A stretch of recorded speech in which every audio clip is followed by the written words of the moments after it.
אוקיי, חלק רביעי וזה קצת ליותר גדולים. אנחנו מכינים את כדור הארץ. זה בעצם יוצא משהו כזה, זה כמו גלובוס. והעיגול הזה, החיצוני, בעצם מסמל את האורביט, את התנועה הסיבובית של הכוכבים ושל הירח. אז אתם רואים, הדבקתי פה ירח קטן וכוכבים, ככה זה נראה מלמעלה. זה ממש כמו גלובוס, רק שהוספתי לו כך את האלמנט של האורביט. בסדר? עכשיו, איך עושים את זה? מאוד פשוט. שוב, לוקחים גוש של פלסטלינה, מייצרים ממנו כדור, משטחים אותו, אני אתן לכם כאלה צלחות חביבות, שזה יהיה קצת יותר מכובד. משטחים, אני מועכת את זה בצורה כזאת, שהוא מקבל, זה קצת נשבר אז בעדינות, מקבל צד אחד שטוח.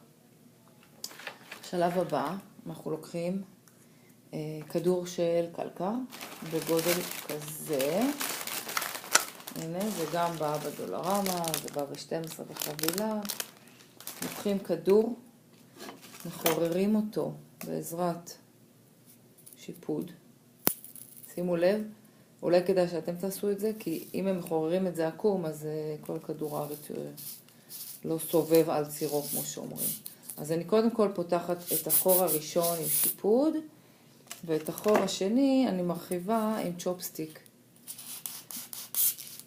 אז עכשיו אני נותנת לצ'ופסטיק ככה תנועה טובה לבפנים, כדי שבאמת יהיה לי מקום להכניס בפנים את מה שישמש לנו את הציר, שזה בעצם קשית. לוקחים קשית שתייה, מכניסים אותה,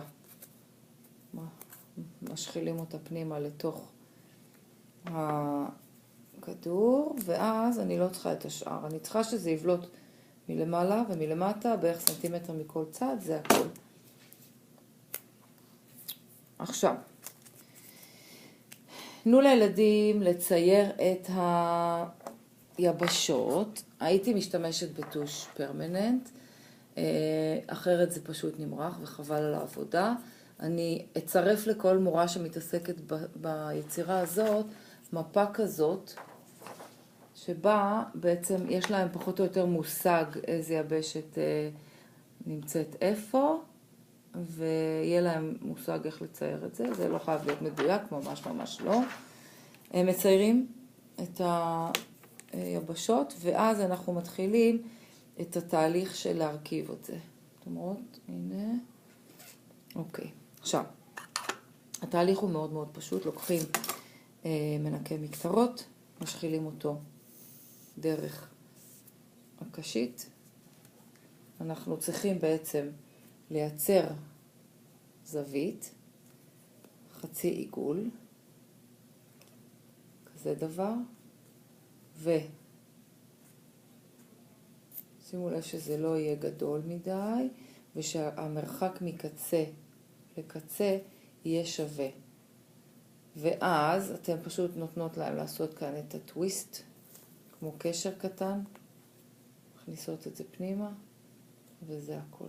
עכשיו יש לנו שתי זנבות, שבעצם מה שקורה זה הכי פשוט, נועצים את זה, אפשר לקפל את זה, או אפשר לסובב את הקצוות לפני, וזה נותן לו את הבסיס היותר חזק, וזה נכנס לתוך, אם נשאר קצה ארוך, אז זה עוד יותר רבה, זה נכנס לתוך הפלסטלינה. אם אתם רוצים לייצר איזה חור לפני, לא חייב, כי זה ינעץ גם כך. אוקיי, בבקשה, יש לנו כבר חצי. עכשיו, אם אתם לא אוהבות שזה, רואים את הרגל שלו, אפשר לחסות את זה, ולגרום לרגל מפלסטלינה, פשוט לחסות את השארית הזאת. ככה זה בעצם נראה פה. אוקיי, הגענו לשלב הזה. אם תרצו להמשיך ולעשות את האורביט, אז אתם לוקחות מנקה מקטרות. אפשר לקחת מנקה מקטרות בצבע אחר, אבל אני הייתי אולי משתמשת בצבע לבן, כדי ש... אולי זה בעצם שביל החלב. עכשיו, לוקחים את היצירה, תוקעים פה, נועצים את מנקי מקטרות בצורה כזאת, הנה, אתם רואות, זה הרעיון, זה פשוט ננעץ, והוא לא קשור למנקי המקטרות השני בכלל, הוא לא נוגע בו אפילו. עכשיו, זה ננעץ, ובערך מאמצע האורביט, מפה, אני מייצרת קיפול.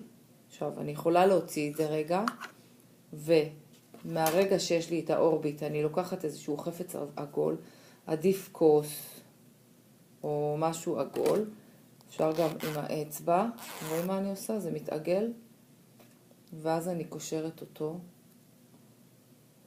בקיפול מאוד מאוד קטן של הקצה, בבקשה, ואז אני פשוט משחילה את זה בצורה כזאת,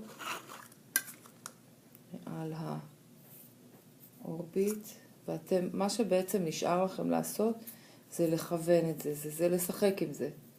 לשחק שהוא יעמוד בדיוק במקום, אני אחזיק את זה בלי הצלחת, ואז אני אשחק איתו. אני יכולה לשנות לו את הגובה, ואני יכולה לעשות לו כזאת זווית פה.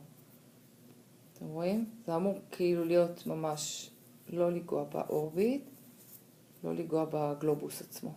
ויש לנו אורביט כזה.